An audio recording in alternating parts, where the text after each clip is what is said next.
معاویہ رضی اللہ تعالیٰ عنہ وہ عظیم ہستی ہیں کہ جس سے مصطفیٰ جان رحمت صلی اللہ علیہ وسلم بھی محبت کرتے ہیں، صحابہ بھی محبت کرتے تھے، اہل بیت بھی ان سے محبت کرتے تھے، مولا مشکل کشا علی المرتضیٰ رضی اللہ تعالیٰ عنہ خود ان سے محبت کرتے تھے، حسنین کریمین ان سے محبت کرتے تھے، میرے آقا صلی اللہ علیہ وسلم کے اہل بیت کے خاندان ان سے محبت کرتے تھے، اور یہ وہ ہیں جنہوں نے ساری زندگی اہل بیت کی محبت میں، مولا علی کی محبت میں، حسنین کریمین کی محبت میں، خدمت میں گزاری ہے۔ آپ کا اس کا اختلاف اپنی جگہ ہے، مگر ان کی سیرت پڑھ کر دیکھیں، انہوں نے ساری زندگی نبی سے بھی محبت کی، نبی کے صحابہ سے محبت کی، نبی کے اہل بیت سے محبت کی۔ یہی وجہ ہے کہ اللہ بھی امیر معاویہ سے محبت فرماتا تھا۔ اس بات کو اس حدیث سے سمجھیے۔ اما عائشہ صدیقہ رضی اللہ تعالیٰ عنہ اس حدیث کے راوی ہے، فرماتی ہے ایک دن امیر معاویہ رضی اللہ تعالیٰ عنہ کی بہن ام حبیبہ ام المومنین ہے، یہ حضور کے نکاح میں، بہن حضور کے نکاح میں، کتنا پیارا رشتہ ہے۔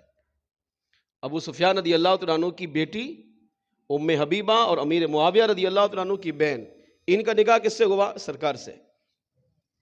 تو عائشہ صدیقہ فرماتی ہیں کہ میرے آقا صلی اللہ علیہ وسلم ام حبیبہ رضی اللہ تعالیٰ عنہ کے گھر تشریف فرماتے، تھوڑی دیر گزری، دروازے پر دستک ہوئی، آقا علیہ السلام نے ارشاد فرمایا حبیبہ جاؤ دیکھو کون ہے۔ آپ اٹھ کر گئی، پہلے جھانک کر دیکھا کون آیا ہوا ہے، پھر کے دروازہ کھولا، سلام دعا ہوئی، ان کو اندر لے کر آئے۔ سرکار علیہ السلام نے پوچھا ام حبیبہ کون آیا ہے؟ عرض کیا یا رسول اللہ صلی اللہ علیہ وسلم میرے بھائی معاویہ آئے ہیں۔ آقا علیہ السلام تو فرمایا انہیں بلاؤ۔ اب ام حبیبہ فرماتی ہیں کہ سیدنا امیر معاویہ رضی اللہ تعالیٰ عنہ قریب آئے اور حضور کے سامنے دو زانوں بیٹھ گئے، ہاتھ بند گئے اور سر کو جھکا لیا۔ میرے آقا صلی اللہ تعالیٰ علیہ وسلم نے دیکھا کہ امیر معاویہ رضی اللہ عنہ کے کان پر قلم تھا، جو لکھنے کا کام کرتے ہیں نا، پینٹر کو آپ دیکھ لیں یا دیگر جو بھی لکھائی کا کام کرتے ہیں، تو اب وہ کام کرتے ہوئے اپنے یہاں کان پر قلم لگا دیتے ہیں کہ تھوڑا وقفہ ہو گیا، چلو دوبارہ یہاں سے قلم کو ڈھونڈنا نہیں پڑے، یہاں سے نکالا پھر لکھنا شروع کر دیا۔ تحریر کرنے والے مصنفین کی بھی یہی عادت ہوتی ہے۔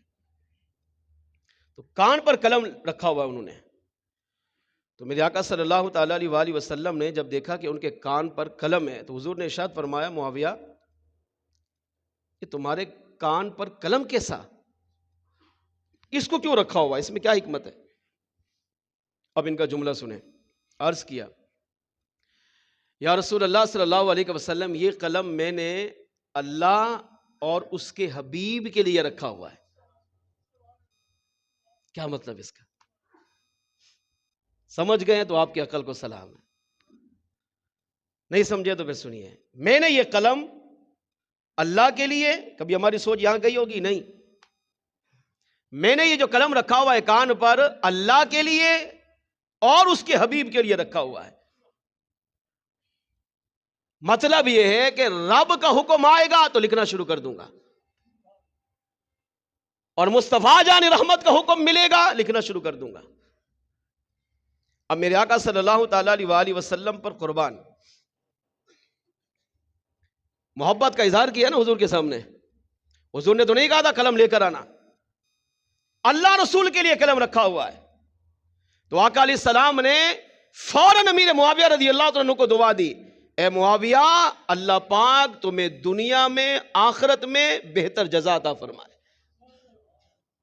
ابھی کاتب وحی بنے نہیں ہیں، مگر کان پہ قلم نبی کے لیے رکھا ہوا ہے کہ نبی جو زبان مبارک سے نکالے گے الفاظ میں ان کو لکھنا شروع کروں گا، چاہتا یہ ہو کہ مجھے یہی لکھنے کا کام مل جائے، یا رب جو مجھے حکم دے گا اور مصطفیٰ جان رحمت کی مبارک زبان سے اللہ کا جو حکم سنوں گا، پیغام سنوں گا، چاہتا یہ ہوں اس کو لکھنا شروع کر دو۔ تو میرے آقا علیہ السلام نے فوراً دعاؤں سے نوازا، فرمایا معاویہ اللہ پاک تجھے دنیا میں اور آخرت میں اس سے بہتر جزا عطا فرمائے۔ کیوں؟ کیونکہ تم نے رب سے محبت اور اس کے محبوب سے محبت کا اظہار کیا ہے۔ میرے آقا صلی اللہ تعالیٰ علیہ وآلہ وسلم نے پھر ارشاد فرمایا، اب ام حبیبہ فرماتی ہے کہ میں الگ ہو گئی نا، اب یہ دونوں سرکار اور میرے معاویہ رضی اللہ تعالیٰ عنہ آپس میں گفتگو کر رہے ہیں، تو میں پردے کے پیچھے چھپ کر یہ باتیں سن رہی ہوں۔ تو میرے آقا صلی اللہ علیہ وسلم نے ارشاد فرمایا معاویہ میری خواہش یہ ہے کہ تم میری کتابت کرو. کیا مطلب؟ فرمایا میں جو کہوں وہ لکھ لیا کرو. حضور نے خواہش کا اظہار کیا تو وہ تو پہلے ہی تیار تھے. کان پہ قلم رکھا اس لیے کہ نبی کے لیے لکھوں. تو آقا علیہ السلام نے ان کی محبت کو قبول کیا. اب پہلے دعا سے نوازا، پھر فرمایا معاویہ میری خواہش یہ ہے کہ تم جو میں کہوں وہ لکھا کرو، کیونکہ میں اپنی مرضی سے کچھ کہتا کرتا نہیں، میں کرتا وہی ہوں جس کا رب حکم دیتا ہے، اور میں زبان سے وہی بولتا ہوں جس کا اللہ مجھے حکم ارشاد فرماتا ہے. اب آپ بن گئے کاتب وہی لکھنے والے. نبی پر اللہ جو بھی وحی اتارتا ہے، کبھی فرشتے کے ذریعے کبھی بغیر فرشتے، کہ اس کو وحی کہتے ہیں. وحی میں رب کا پیغام ہوتا ہے. آقا فرماتے ہیں میں جو زبان سے کہوں وہ لکھ لیا کرو، جو میں کروں وہ لکھ لیا کرو، جو میں کہوں وہ لکھ لیا کرو، کیونکہ میرا ہر عمل اپنی مرضی سے نہیں اپنے رب کی مرضی سے ادا کیا جاتا ہے. اس وقت سے لے کر فرماتے ہیں مصطفیٰ جان رحمت صلی اللہ علیہ وسلم نے مجھے کاتب وحی کا لقب عطا کیا.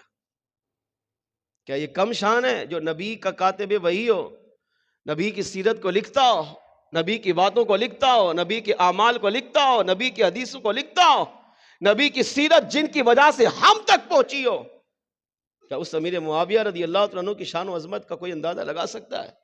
اب 2 انعام مل گئے، اب تیسرا انعام میرے آقا صلی اللہ علیہ وسلم نے ان کو دیا. ارشاد فرمایا معاویہ تم کیسا محسوس کرو گے جب اللہ پاک تمہیں خلافت کا تاج پہنائے گا، تم بھی خلیفہ بنو گے، تم بھی مسلمانوں کے لیڈر بنو گے. اللہ تمہیں خلافت کی پوشاک تاج پہنائے گا. اسلام کے پہلے بادشاہ، سلطنت کی بنیاد رکھنے والی پہلی ہستی امیر معاویہ کی ذات ہے. اب یہ کئی سالوں کے بعد جا کر بنے، مگر مصطفیٰ جان رحمت نے غیبی خبر کئی سالوں پہلے عطا فرما دی. اب سنیے، میرے آقا جانتے تھے کہ میرے صحابہ میں اختلاف ہوں گے. آقا جانتے تھے بعد میں یہ جنگیں ہوں گی، بعد میں مشکل مسائل ہوں گے، مگر حضور نے اپنی زندگی میں ان ساری باتوں کو حل کیا ہے. تو جس مسئلے کو نبی حل کر کے جا رہا ہے، امتی کی جرت کیسے ہوتی ہے اس نبی کو اس مسئلے کو چھیڑے، یا اس مسئلے کے بارے میں یا اس صحابی کے بارے میں کلام کرے. اب جب ام حبیبہ ام المومنین ہے، کائنات کی ماں ہے، کہتی ہے جب میں نے یہ جملہ سنا کہ آقا علیہ السلام نے فرمایا معاویہ تمہارا اس وقت کیا حال ہوگا، تم کیسا محسوس کرو گے جب اللہ تمہیں خلافت کا تاج پہنائے گا. یعنی تم بھی میرے صحابہ کی طرح لیڈر بنو گے، تم بھی اسلام کے بادشاہ بنو گے، مگر سنو انصاف کو، تقوی کو کبھی بھی اپنے دامن سے خالی مت کرنا، اپنے آپ سے دور نہیں کرنا. جب خلیفہ بنو، لیڈر بنو، امیر المومنین بنو، مسلمانوں کے خلیفہ بنو، سلطنت کے پہلے بادشاہ بنو، ہر وقت انصاف کے دامن کو مضبوطی سے پکڑے رہنا. کون وصیت کر رہا ہے؟ امام الانبیاء. کس کو کر رہے ہیں؟ امیر معاویہ رضی اللہ تعالیٰ عنہ کو. اب ام حبیبہ فرماتی جب میں نے سنا نا تو میں پردے میں تھی، تو میں فوراً پردے سے ہٹی اور دوڑی حضور کی بارگاہ میں آئی. اب سرکار بیٹھے ہیں، میرے معاویہ بیٹھے، فرماتی میں ان کے بیچ میں آ کر بیٹھ گئی، بالکل حضور کے روبرو آمنے سامنے. اور میں نے عرض کیا یا رسول اللہ صلی اللہ علیہ وسلم کیا اللہ میرے بھائی کو بھی خلافت عطا فرمائے گا؟ میرا بھائی بھی خلیفہ بنے گا؟ اللہ ان کو بھی اسلام کا پہلا لیڈر، اسلام کا پہلا بادشاہ بنائے گا، ان کو بھی سلطنت عطا فرمائے گا. میرے آقا علیہ السلام نے ارشاد فرمایا ہاں. اب دیکھیں حضور نے غیبی خبر دی، جانتے تھے یہ اختلاف ہوں گے، یہ جنگیں ہوں گی. تو آقا علیہ السلام نے فرمایا یہ اسلام کے لیڈر تو بنیں گے، مگر اس میں ان کو آزمائش زیادہ ہوگی. اب آپ بتائیے آزمائش کیا تھی؟ عثمان غنی رضی اللہ عنہ کا وصال ہونے لگا تو میرے آقا علیہ السلام نے کئی سال پہلے، کم و بیش 25-27 سال پہلے حضور نے بتا دیا تھا میرے عثمان پر مشکلات آئیں گی، اور ہر موقع پر فرمایا عثمان صبر کا دامن کبھی نہیں چھوڑنا.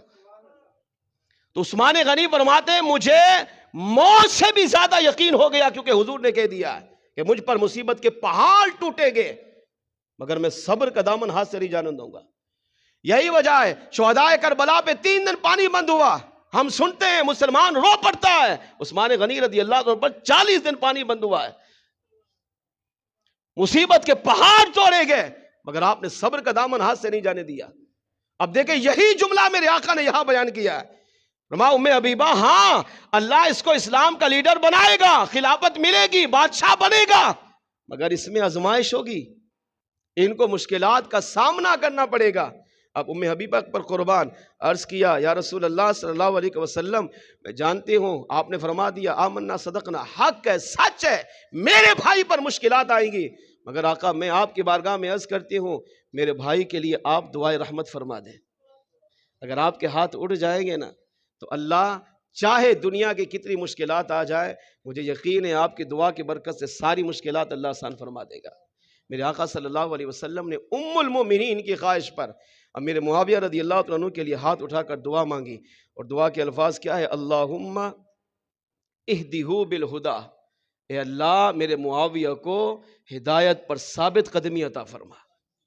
حضور کی دعا ہے، پچھلی دعا میں کہا ہادی بنا، اہدہ بالہدا، یعنی ہدایت پر ان کو استقامت دے، ساری زندگی ہدایت پر رکھ۔